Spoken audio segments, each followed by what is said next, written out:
Bonjour, ici Philippe Bouvard. Eh bien, je vous invite à suivre ma chaîne. Oui, vous savez, YouTube, Philippe Bouvard officiel. À bientôt. Eh bien, voici des grosses têtes dans une réunion admirablement dosée, composée, où toutes les formes de séduction physique et intellectuelle sont réunies. D'abord la grâce, la beauté et un peu de cellulite. Michel Bernier.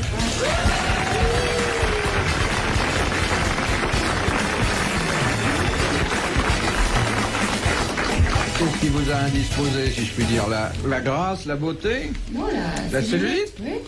Mais il y en a qui aiment ça, hein. Moi j'adore. Moi je la mange. Elle est pas grosse pour une obèse. Et encore, hein. Je vous rappelle que Michel Bernier est la fille d'un homme éminemment spirituel, qui est le professeur Choron. Oui. Le professeur Choron, d'ailleurs, a eu des ennuis avec la police récemment, mais je crois qu'il en a périodiquement. Hein. Oui, c'est assez souvent. Et c'est très souvent que c'est le quart de police secours qui le ramène chez vous. Ça arrive de temps en temps, oui, Ouais. oui. Mais là, bon, c'était... Et votre maman, elle boit pour oublier qu'il est pas là? Maman, elle écrit des livres pendant ce temps-là. Oui, c'est d'ailleurs très drôle. Mais ils sont pas mariés, d'ailleurs. Hein, Non, non, bah non, oui. ils n'ont pas osé. Hein. Non. Maman a eu peur et papa a dit bon, d'accord. Oui, alors faut dire que le professeur Choron, il était allé faire je dirais pas de l'esclande, parce que c'est pas son genre. Oh, pas- Oh non. Non, non. Mais il chantait des choses un peu subversives Oui. et gaillardes devant le domicile privé du président de la République. C'est ça. Ouais, ouais. Daniel t'es pas content. Alors qu'est-ce qui s'est passé? Eh ben, il s'est passé que les flics sont venus le chercher, ils l'ont emmené au poste. Puis au poste, ils savaient pas quoi en faire, alors ils l'ont emmené à la PJ. Puis à la PJ, ils lui ont fait signer une déposition. Pendant ce temps-là, maman affolait tous les commissariats pour qu'on lui rende son professeur. Et puis, en fin de compte, ils lui ont rendu, parce qu'ils savaient pas quoi en faire, évidemment. Mais tard. Dans l'état où il était. Ah oui, tard, oui, Tard. oui. Mais c'est arrivé de bonne heure quand même, le Ouais. soir. C'est arrivé vers 7-8 heures. Oui, vous voyez que ça rend service de boire de bonne heure aussi. Oui, absolument. Ça évite de rentrer On rentre trop tard matin, chez oui. soi. Bon, deuxième grosse tête, et là c'est un retour que je vous demande d'applaudir comme cette grosse tête le mérite. C'est le retour de l'homme de toutes les voix, du père spirituel de tous les animaux que vous voyez à la télévision, au cinéma. Vous avez compris de qui il s'agissait. Mais c'est aussi un homme de grand talent personnel, c'est Roger Carrel.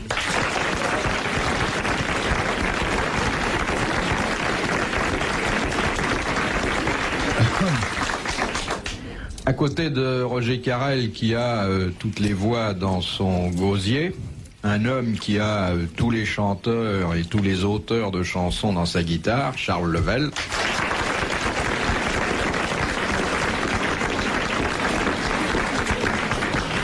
On se demande ce que font les autres, entendez? Et puis, celui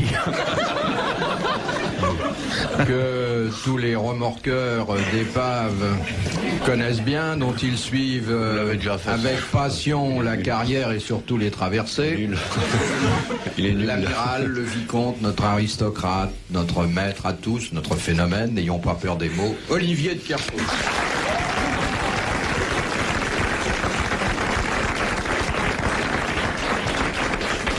Excusez-moi d'avoir parlé d'épave. Bon, c'est peut-être pas le terme exact, parce que une épave, ça flotte. Et puis en ce moment, c'est pas du bidon. Je voulais simplement indiquer. Non, non, moi je vous ai connu meilleur, c'est tout. Oui, non, mais bien sûr, quand je parle de quelqu'un d'autre que vous. Mais je voulais simplement indiquer que vous aviez une carrière méritoire, méritante, parce que difficile et semée de traverses et de vents contraires. Faites pas la gueule, amiral, on vous aime bien. Tout le monde est heureux quand vous rentrez d'une croisière de vous voir, de vous sécher, de vous... Qu'est-ce que vous pensez de la présence féminine que nous avons prévue aujourd'hui? Moi je l'aime bien, moi. Vous aimez bien? Parce qu'il n'est pas toujours gentil avec les dames, hein. Il a ses têtes. Vous avez amené vraiment des... boudins. À qui vous pensez? Bon, je donnerai pas de nom, je m'en souviens même plus comment elle s'appelait, mais bon, non. Elle est Sapritch? marrante, elle est bourrée de talent. Non, Sapritch, elle est plutôt sympa. Mais... Votre idéal féminin, c'est Sapritch? Moi, je la trouve plutôt marrante, et pas sotte. Qu'on a vraiment eu des... Oh là là. Rien que d'y penser, alors là. Voici la première citation que nous propose mademoiselle Imbeau, qui habite Châtillon-sur-Cher, Un beau quoi? qui a dit à des malades et en visitant un hôpital: la fièvre typhoïde, je sais ce que c'est, je l'ai eu, ou bien on en meurt, ou bien on reste idiot. Est-ce que c'est quelqu'un qui est resté idiot? La nature des réflexions qu'il faisait, ou en tout cas qu'on lui prête, sans qu'il les ait jamais rendues, tendrait à l'attester. Mac. Oui. Alors, MacMahon. MacMahon. Très bonne réponse de l'amiral. Le général de MacMahon, qui fut président de la Première République, et à qui d'ailleurs on prête un tas de mots célèbres. Oui, ça, c'est vous le nègre, eh bien continuez, que d'eau, que d'eau. Enfin, il était peut-être pas plus bête qu'un autre, peut-être pas plus intelligent non plus, c'était un militaire. Il était général. Oh, il y a moins de cons chez les militaires que chez les civils, souvent, faut pas exagérer. Moi, j'aime bien les militaires. Moi. Oui, cela dit, quand on dit qu'un civil est brave, c'est pas une qualité. Hein. Non, Vous pensez que les militaires sont intelligents? Ah, ouais. Il y en a, oui. En temps de paix, surtout. Mais non, mais regardez, moi je connais bien, dans la marine, il y a moins de cons dans la marine qu'ailleurs. Oui, mais la marine, c'est Personnellement, autre chose, c'est l'aristocratie des militaires. Je préfère un régiment de légion étrangère qu'un régiment de contractuels. Le costume est plus joli, ouais. Vous pensez que le parrain est ce qu'on fait de mieux sur le plan intellectuel? Mais non, mais c'est tous les intellos qui pèsent 30 grammes, là, qui dès qu'un type est gros, il est stupide, ce qui est faux. Oui, c'est vrai. Il y en a des drôles, hein. Ça, c'est L'autre vrai. jour, j'ai Et pour entendu faire ça. un bon combattant, faut être vachement rusé et fort, hein. C'est dur le combat. Sinon on n'en revient pas. Alors, en général, les régiments d'élite en reviennent. Ah, bon, on fait pas mal de dégâts. Donc traîner sur les militaires en permanence, ils sont pas sots les militaires. Mais écoutez, j'en ai entendu un très drôle l'autre jour sur l'antenne. C'est un général, et on lui demandait combien de temps il fallait à peu près pour mobiliser tous les Français en cas de coup dur. Et il a dit, écoutez, pour avoir après tous nos jeunes sous les drapeaux et tout le monde à peu près en place, il nous faudrait environ 48 heures. Mais les Russes seraient à Brest. J'ai trouvé cet homme très drôle. Ah, ça c'est dû aux civils, c'est pas dû aux militaires. Non, faut pas dire du mal des militaires. Moi, j'aime bien Vous les êtes militaires. déjà battu contre quoi, vous contre la bêtise, Contre d'abord? les éléments. Oui, contre les Contre la éléments. bêtise, je ne vais pas arrêter, Philippe. Non, vous parlez comme un vieux baroudeur, vous n'avez jamais fait la guerre, amiral. Simon Coco, j'étais jeune. Qu'est-ce que vous avez fait comme guerre? D'Algérie? Des guerres privées. Les gars des étoiles? Vous avez fait Barclay contre Phillips? Non, mais moi, La guerre des bourgs, il a dû faire. Il est bourré. oh, De tellement madame des gueules à garder des dépôts de lentilles dans l'arrière. Ah, les beaux combattants. Alors là, regardez les Français, là. Oh, le petit salé. Ah, j'aimerais bien... Avec toi. Ah, j'aimerais bien vous voir au bout d'un flingue. Ah, le petit salé aux lentilles. Et les femmes militaires, Olivier? Les Lui, il profs. adore. lui. Les femmes, rusées comme elles sont, dire ça fait des bons soldats, regarde, en Israël et tout. C'est mieux à faire prisonnier qu'un groupe de barbus. Mais une bonne femme, même haute comme ça, avec un 11-43, quand elles sont en entraînement, elles tirent ce qu'elles veulent. Faut pas se moquer de tout ça. Ça servira dans la prochaine résistance. Ouais. Faites les malins maintenant et tout. Regardez la gueule de marché noir. C'est ça les Français, ils se foutent de leur Tu militaire. me le fais combien, ton beurre salé? Non. Moi, Ouais, j'aime enfin. les militaires. Alors, moi, s'il y avait une guerre, j'irais militaire. Je vais pas militaire parce qu'il n'y a pas de guerre. Qu'est-ce que tu ferais tout seul?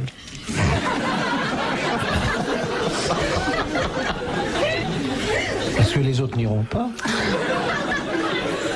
Ah, on n'est pas tous obligatoirement lâches et petits-fils de lâches, hein. Oh non, mais c'est pas des lâches, mais c'est des gens qui n'ont pas envie de se battre. J'aime autant parce que, tu comprends, en temps de guerre, tous les jeunes sont au front et les autres restent à l'arrière avec les femmes. Alors, moi, je... Mais vous iriez vous battre sur la mer, amiral? Non, parce que la guerre sur mer, c'est pas une guerre intéressante. On est trop éclaboussé. Non, mais les marins sont des techniciens, je veux dire. C'est pas la même chose qu'un bidasse. Bidas, c'est un braconnier qui doit te ramener à Bosch. Ben oui, justement. Mais non, mais c'est vrai. Pourquoi il en veut qu'on bosse? Mais la guerre, c'est vachement plus malin. C'est malin, la guerre. Mais dans la vachement marine, il y a des levé. spécialistes. Ouais, non, faut Que ça. pas se moquer des choses qu'on connaît pas, comme ça. Mais j'ai connu la guerre, rends-toi quand même. Ouais, Claude, t'as dit- Moi, j'ai été tirailleur algérien pendant 30 Moi, mois. j'étais dans l'infanterie coloniale. Alors, Tournez-y. Bah non, justement. De madame Pouillaude, vous savez qu'on est en train de parler, là, Philippe? de Couvron. Non, mais on parle et il nous C'est un interrompt. impératif. Qui disait de Hitler: lorsqu'on ne le connaît pas, on est tenté de le prendre pour un fou. Quand on le connaît bien, on n'en doute plus. Oh, c'est pas un de ses fans. C'est Goebbels. Non. Non, c'est un Anglais qui a dit ça. Non. Non, c'était un... Français? Allemand Göring. C'est un Français? Un Espagnol. Non. Un Belge. Non. Un Italien? Non. Un Un Italien. Italien, Un oui. Italien? Mussolini. C'est Mussolini. Bonne réponse collégiale. Dans un instant sur RTL, les grosses têtes dans la nuit des temps. Qu'est-ce que le metteur en scène, Raoul Walsh, a fait mettre dans le cercueil d'Errol Flynn avant qu'on visse le couvercle? Une bouteille de whisky. Oui. Bonne réponse de Roger Carrel.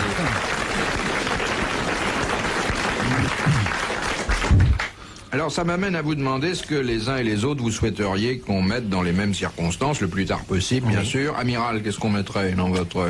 Bon, moi, je veux pas de cercueil, moi. Donc, à me jeter à une fosse commune quelconque. Oh, la mer, la mer. Je trouve ça indécent, la cérémonie mortuaire. Et dans ces tombes de marbre où leurs âmes hautaines font encore les veines, ils sont mangés des vers. Paraphrase du psaume 127. C'est de Malherbe. Je trouve ça ridicule, moi. Les cimetières, les cérémonies, une fois que la viande est morte, que l'esprit est parti, tout ça n'a aucun intérêt. Mais si on vous balance dans la mer, les gens croiront que vous naviguez encore. Ils voient tout par le petit bout de la lunette. Donc on met rien dans Grand votre homme, cercueil, grand puisqu'il y a océan, pas de cercueil. petit homme, petite cuvette. Hein, pardon? Non, mais admettons que vous ayez droit à un cercueil comme tout le monde. Bon, J'en veux pas. non, même si on Même en se forme cotise, de mes bateau, camarades et moi. Non, ça m'intéresse pas du tout. Je trouve ça amoral. Mais enfin bon, mettons que si j'aurais un cercueil, Dans un canot. et que je voudrais qu'on mette avec moi, je sais pas. Un bouquin, une revue porno, une poupée gonflable.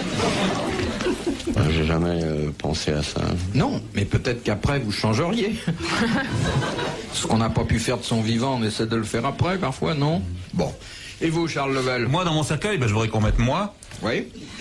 Ben alors, il n'y aura pas de place pour autre chose. Bah alors. si, je sais pas, un peu de déodorant, comme ça, si quelqu'un ouvre le couvercle, il n'aura pas trop mauvaise surprise.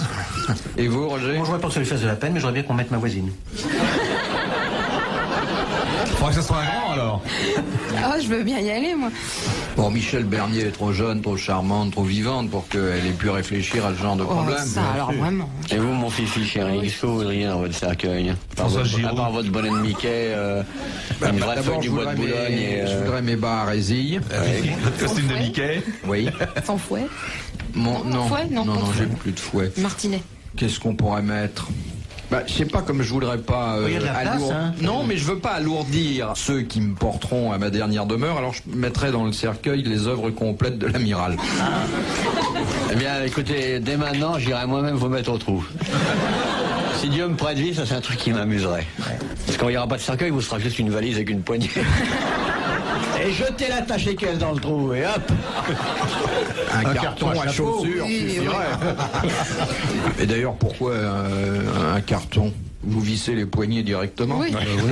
Facile à porter. De Monsieur Hubert de Bruxelles. Qu'est-il arrivé au général de Gaulle? Vous connaissez Madame Bernier, oui ça vous- Général de Gaulle? Oui. C'est le mec qui a fait interdire le journal à mon papa. C'est pour ça que je le connais. Je ne connais que ça, lui, absolument. Alors, le général de Gaulle, il lui est arrivé quelque chose de très spécial le 2 août 1940. Il était donc à Il était à Londres. Londres. Il était à Londres. Il a eu un attentat.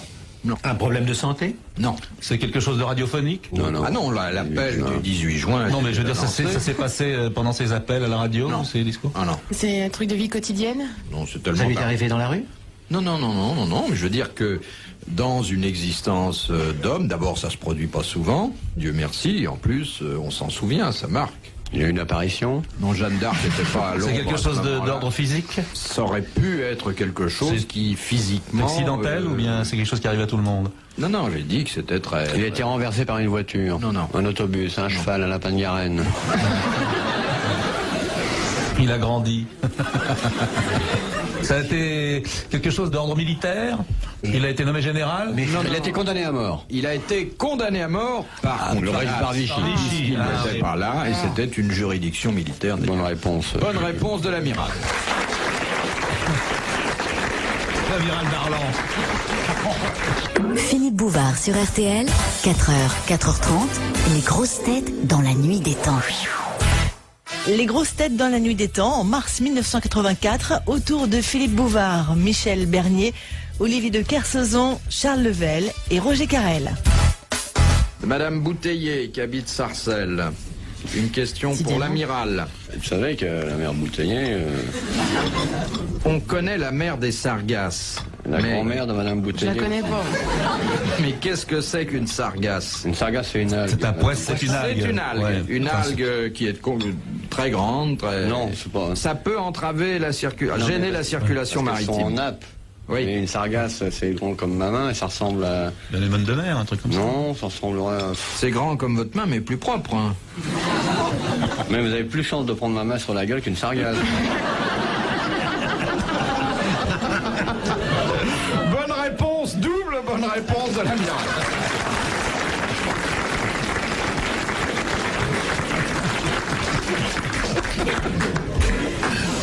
Il est sargastique, l'amiral. Ah oui. Madame Godet de Mai. Pour quelle raison fait-on des incisions sur le pain avant de l'enfourner? Pas qu'il éclate. Pas qu'il éclatille. Alors, expliquez. Parce que le levain, enfin, qu'on met dedans... Continue à agir durant la cuisson. Et ça risque de le faire craquer, éclater. Alors, c'est donc pour que... Pour de l'air et libérer l'air. quoi? Les gaz. Les gaz. De fermentation. En farine. Le gaz carbonique. Le gaz carbonique. Bonne réponse collégiale.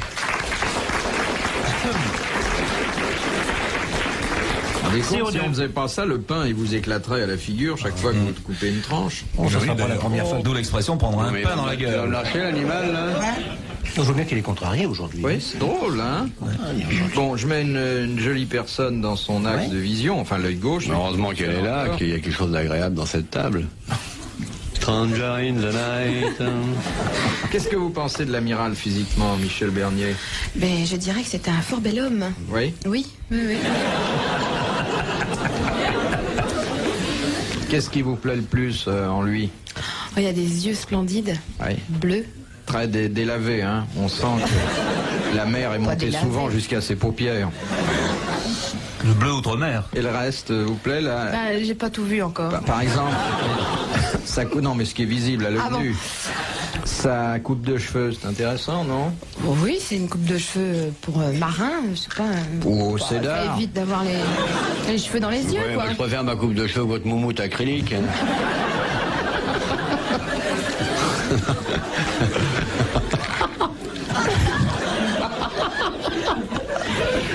Sacré amiral. Moi, je peux aller en mer avec mes cheveux, moi. Je me suis laissé dire par Oui. qu'il avait beaucoup de charme, quoi. Moi, je vois encore assez clair et c'est vrai, je dirais pas qu'Olivier est un homme sans charme. C'est un homme qui a du charme. Il aurait pu être crooner, d'ailleurs. Au lieu d'être croonie, oui. Mais vous pensez pas que... Bon, regardez, Charles Level est aussi ce qu'on appelle un bel homme. Oui, mais il se sert de sa voix pour charmer. Ah, Je suis beau de l'intérieur, moi. puis il sait faire la guitare aux dames. Ah, Parce qu'Olivier, c'est pas parce qu'Olivier est pas un baratineur, c'est un hussard. Ouais, des fois, on est obligé de parler, quand même. Et des fois, on est obligé de demander. Juste ce qu'il faut. Est-ce que je peux? Comment vous faites quand, il y a une dame qui vous plaît, vous la connaissez pas et que vous avez pas beaucoup de temps et que vous êtes sorti sans votre porte-monnaie? Ah oui, c'est j'allais le dire. Bon, c'est ça, il dit. Vous avez déjà vu la mer? Mais moi, elle me plaît quand elle dit oui, hein. Parce qu'une belle qui veut pas, c'est moins intéressant qu'une moche qui est d'accord.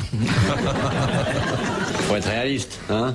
Mais vous leur parlez de quelque chose qui n'a pas de rapport, évidemment, avec l'objet de votre désir, au départ. À moins d'être stupide, rien qu'à mes yeux, si elle a pas compris, vraiment. Faut assumer ça, mais de toute façon. Vous vous expliquez que vous êtes navigateur, que... Je dis, oh non, jamais, je parle jamais de ce que j'aime. Non. Je dis rien. Alors, vous faites passer pour qui quand vous dites pas que vous êtes vous? N'importe quoi.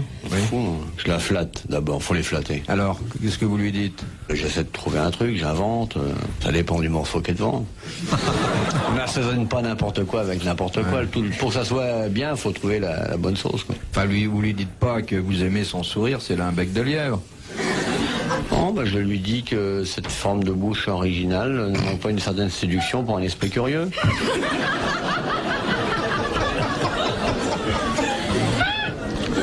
De toute façon, c'est pas nous qui décidons, hein. Parce qu'en final, nous on est toujours d'accord. Donc c'est elle qui décide. C'est vrai, d'ailleurs Guitry disait flirter c'est courir après une femme jusqu'à temps qu'elle vous attrape. Ouais, exactement. Et vous avez pas des petits couplets, des petits poèmes que vous dites vous parlez jamais de la nature, de la lune, non? Ouais, voilà, c'est des morceaux de choix aussi, hein. C'est pas au hasard, là. On parle de la lune sur un coup énorme. Ah ouais, C'est qu'à le dire. Ouais, voilà, pour sortir à tous les violons. Des fois, je mets tout l'orchestre dehors, mais vraiment. Non, mais qu'est-ce qui donne les meilleurs résultats? Là, je pose la question aux uns et aux autres sur le plan de la séduction. Il a raison, il faut d'abord les flatter, en les faire rire ensuite. Les faire rire, oui. Et puis si ça marche pas, on sort le portefeuille. Mais vraiment, après... Si vous lui montrez votre portefeuille, elle se met à rire, elle. Oui, déjà. Bah oui. Déjà, ça marre. C'est elle qui décide tout, de toute façon. Nous, on est des objets. Moi, je suis un homme objet, moi. Oui, ça va pas avec tous les styles, hein, d'ailleurs. Non? Mais ça va quand même, merci. Les grosses